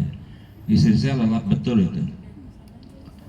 Baru aja pelak ketiduran, udah mau azan, bangun lagi kan, tidur berapa jam cuman. Jadi rasanya cepat sekali ya. Rasanya baru 2 jam lalu azan subuh, kok udah azan subuh lagi itu udah 24 jam namanya sebenarnya kan, itu cepat sekali. Day in day out itu, gitu ya. Nah, ini tidur, lihat naik, ya. Ini midnight-nya. Terus ketiduran lagi, menjelang pagi turun. Ini tengah hari, ini jam 6 sore, ini naik kenapa? Tidur siang. Mungkin tidur siang. Ya, begitu. Atau dia ada exercise, naik, exercise fisik. Lihat tuh, ini dari Pak Gaitan nih. Lihat, exercise fisik tuh bisa meningkatkan tinggi banget loh. Ini tidur, ini exercise, ya. Tidur tuh bagus. Itu kok ngapain dia olahraga jam 12 siang ya? Di luar negeri. Orang lema pagi-pagi gitu, jam 12 siang. Orang lagi kerja, orang lagi sholat zuhur, ini lari-lari juga olahraga ternyata. pinggir jalan. Untung lari di pinggir jalan, enggak di tengah jalan. Belum. Ini naik dikit. Ini dari aku ambil dari apa namanya, internet. Ini makan, meningkatkan juga growth hormone, exercise, tidur. Ini tidur yang dalam, ya begitu. Ini adalah umur.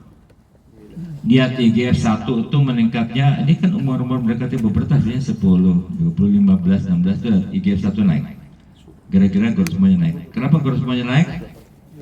Karena ada pubertas, ada apa? Ada sex hormones, meningkatkan growth hormone, meningkatkan IGF-1. Ini diukur IGF-1 itu ya. Ini tidur lagi nih, tuh. Jadi menjelang pagi itu turun, ya seperti kortisol. Ini melatonin. Kenapa orang ngantuk? Karena melatonin naik. Kenapa melatonin naik? Karena mulai gelap, ya. Jadi kalau tidur itu kamar jangan terang benderang, melatoninnya nggak naik-naik, kamu nggak bisa tidur. Ini pattern pada orang laki dan perempuan dalam hal tidur. Oke. Ini tadi sudah ya. Growth factor tadi udah ya. Somatomedin membahas sendiri ya. Panjang lebar cerita somatomedin. Hormon lain, insulin tadi udah ya. Thyroid hormon apa gunanya tadi? Udah ya. 30 lagi. Hormon tiroid itu merangsang sekresi growth hormon dan diperlukan supaya terjadi efektivitas growth hormon dalam sintesis IGF-1. 2 hal ya. Gigantomaki. Nih, satu ini tiroid ya, promoting normal growth. Lihat nih, stimulate growth hormone production and secretion, enhance growth hormone effects, ya, to promote IGF-1 production by the liver. Terus ini adalah yang development, promote development and maturation nervous system, ya, promote the growth factors ini NGF1 akan meningkatkan apa, jumlah neuron dan neural branching, ini sinaps, ini mielinisasi, gitu ya. Oke, ini abnormalities-nya ya. Kita ingat tadi efek-efeknya ya. Dwarfism dan cretinism bedanya apa? Dwarfism tuh ininya jenisnya banyak banget loh. Dwarfism bisa disebabkan karena kekurangan growth hormone. Dengan kurang growth hormone tentu IGF-1 juga turun. Maka akan terjadi retardasi, hambatan terhadap pertumbuhan fisik. Jadi orang dia tumbuh itu physically dia tuh tidak sempurna, tapi karena tidak kekurangan hormon tiroid, ya, hormon tiroid cukup, tapi growth hormonnya ada salah dalam sel-sel somatotrof yang ada di adenofisis. Jadi pun kalau T3 T4 cukup, tetapi juga hanya kurang, ya. Jadi pada orang-orang dwarf ini fisiknya tidak tumbuh baik, tapi namanya kecerdasannya cukup baik, tetap baik, karena namanya T3 T4 nya nggak apa-apa. Kalau tanya kenapa T3 T4 baik-baik aja kok growth hormonnya turun, ya itu tadi kesalahannya di sel-sel somatotrof, sehingga walaupun T3 T4 nya baik, tetapi sekresi growth hormonnya kurang. Pada orang dwarf ini ada pertumbuhan retardasi pertumbuhan fisik, tapi tidak ada gangguan mental dan juga tidak ada gangguan seks, begitu ya. Dan dwarfism juga bisa terjadi pada pubertas prekoksiat, saya katakan tadi. Ya, kalau dia pubertasnya terlampau dini, maka pubertas growth spurtnya juga terlampau dini, gitu tutup hipofisisnya, sehingga dia menjadi terjadi stunting terhadap pertumbuhan, ya gitu. Cretinism ini adalah oleh karena kekurangan hormon tiroid. Kalau kurang hormon tiroid, saya katakan tadi, kita harus mengerti sekresi growth hormonnya turun atau tidak mencukupi, IGF-1 juga tidak mencukupi, terjadi gangguan pertumbuhan fisik. Tapi karena di awal itu sebabkan kekurangan T3 T4, juga akan terjadi hambatan terhadap perkembangan mental, ya, sehingga terjadi cretinism, fisik dan mental. Ini orang-orang pygmy itu nggak kamu? Orang-orang pygmy itu dia growth hormonnya normal. Pygmy, kenapa? Ya orang-orang tribe, what is tribe? What is tribe bahasa Indonesia? Suku. Tribe bahasa Indonesia apa sih? Suku, bukan? Suku. Dia tuh genetik mereka tidak bisa membuat IGF-1 gitu loh. Growth hormonnya normal tapi terjadi IGF-1 sehingga terjadi dwarf. Ini orang Afrika yang biasa ini kan gede-gede kan. Ini orang bule, ini orang-orang di Pygmy African tribe. Pendek-pendek begini, ya, begitu. Dibandingkan dengan Afrika yang tidak menderita dwarfism. Tapi mereka tetap cerdas, tetap seperti biasa, tetap bisa berkeluarga, cuman badannya aja kecil-kecil. Cerdas, kenapa bajunya masih daun? Dwarfism tadi sudah ya, begitu. Dwarfism ini tadi banyak, ini kamu baca ya, banyak penyebabnya.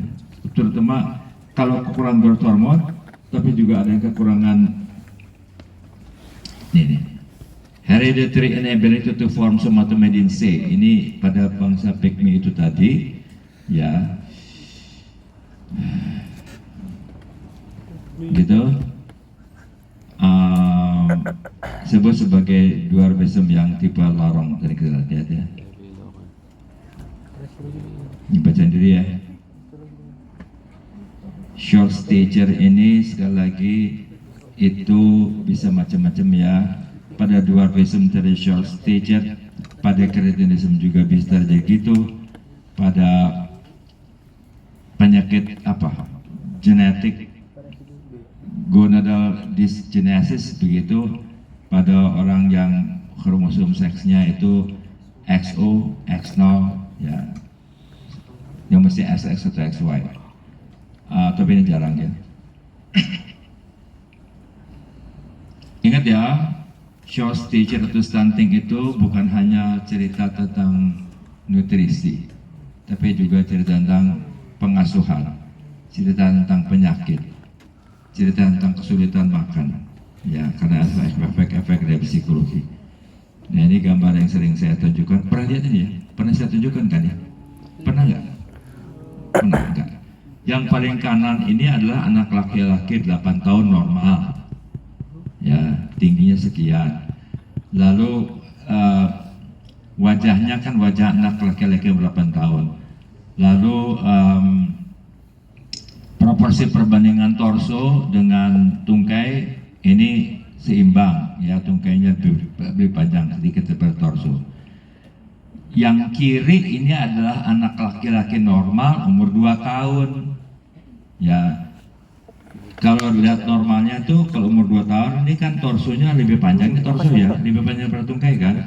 Kalau yang udah 8 tahun ini tungkainya lebih panjang daripada ini torso. percobaan Ya, ini anak laki-laki normal umur 2 tahun. Wajahnya wajah 2 tahun, tuh ya.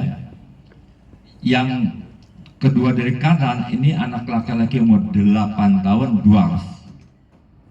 Tinggi badannya seperti anak laki-laki normal 2 tahun. Tapi perbandingan torso dan tungkainya seperti pada laki-laki normal 2 tahun. Wajahnya seperti wajah anak laki-laki normal 8 tahun. Ya, ini hanya fisik aja. Yang nomor 2 dari kiri ini adalah anak yang menderita hypothyroidism, dia menderita kretinism.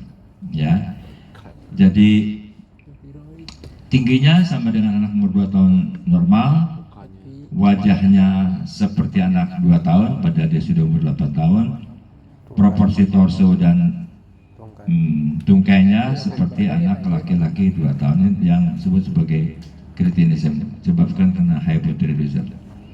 Ini 2 ekor monyet yang satu dilakukan hipofisektomi, yang ini tidak. Umurnya 2 tahun, lihat perbedaannya ya. Ini kok penelitiannya lolos kaji etik ya. Zaman hitam putih soalnya. Benar-benar nih, ya nggak tahu lah. Ya ini mengorbankan sekian banyak mayat, tentu sampelnya bukannya satu ya. Kan kasihan ini, dilakukan hipofisektomi itu banyak sekali lesinya loh, bukan hanya pertumbuhan. Kemudian di sini nggak akan dilolos sama uji etiknya nih. Apalagi di sini, ini 2. Jadi ini orang-orang dwarfism, menderita dwarfism, wajahnya wajah orang dewasa seperti biasa ya, hanya fisiknya aja yang, tapi ini tidak proporsional gitu ya. Ya mereka ini menikah, punya anak. Ya, yang agak menyulitkan adalah dengan bentuknya yang tidak proporsional ini, dwarfism ini, dia hamil, uterusnya gimana gitu kan ya pada perempuan, lalu panggulnya gimana, apakah bisa lolos apa tidak, sehingga mungkin waktu melahirkan sulitlah untuk melahirkan pervaginam sehingga terpaksa perabdominam dengan seksio cesaria gitu kan ya, nggak tahu lah. Tapi kalau ngeliat bentuk badannya gini, hampir kondisi besar akan terjadi kesulitan dalam parturition. Gigantism acromegaly ini adalah kelebihan. Kalau gigantism itu terjadi tumor somatotrof pada adenohipofisis meningkatkan growth hormone, terjadinya sebelum usia pubertas. Kalau acromegaly juga terjadi tumor somatotrof yang terjadinya setelah usia pubertas, sehingga yang panjang itu adalah tingginya tetap begitu ya, karena setelah pubertas terjadinya perpanjangan hanya bagian akralnya, di bagian ujung-ujung, mereka sebut sebagai acromegaly, pembesaran bagian-bagian akral ya.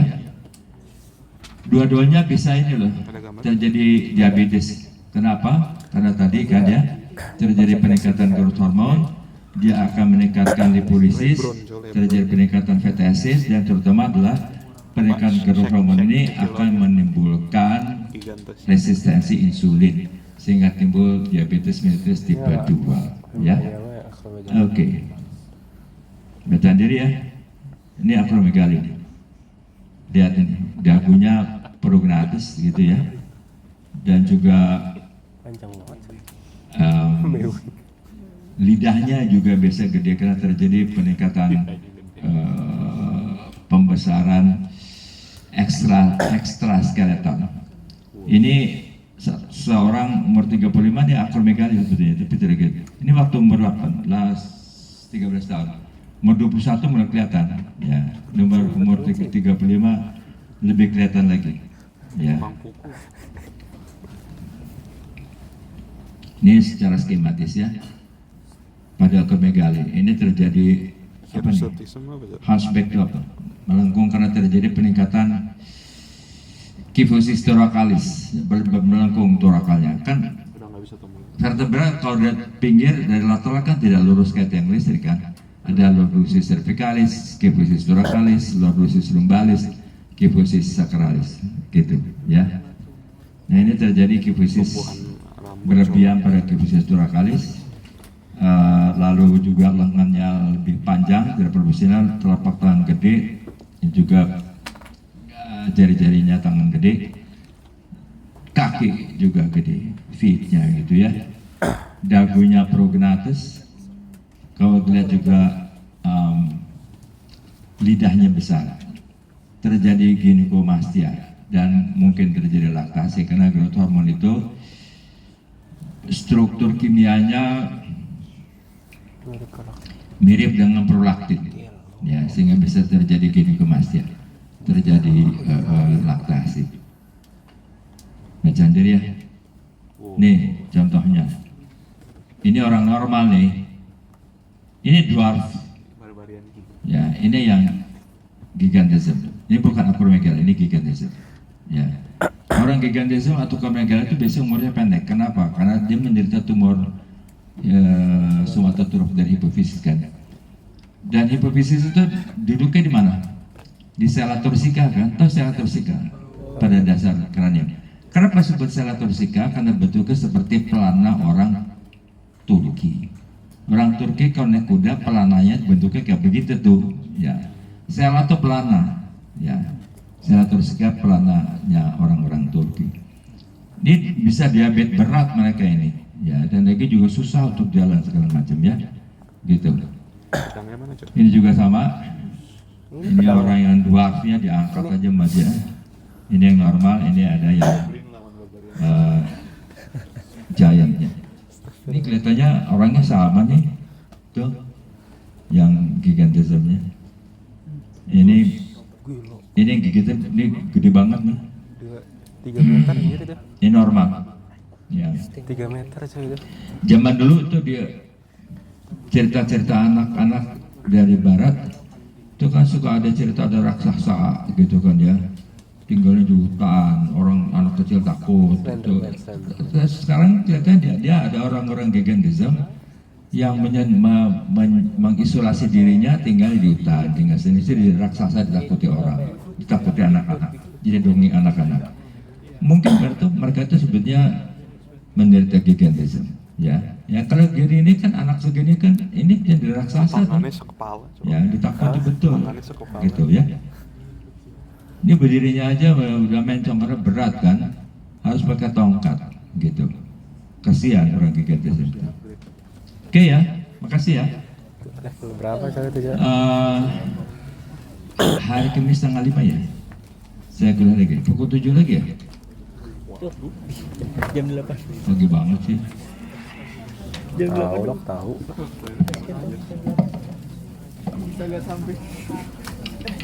Emang buat dia gali-gali lubang.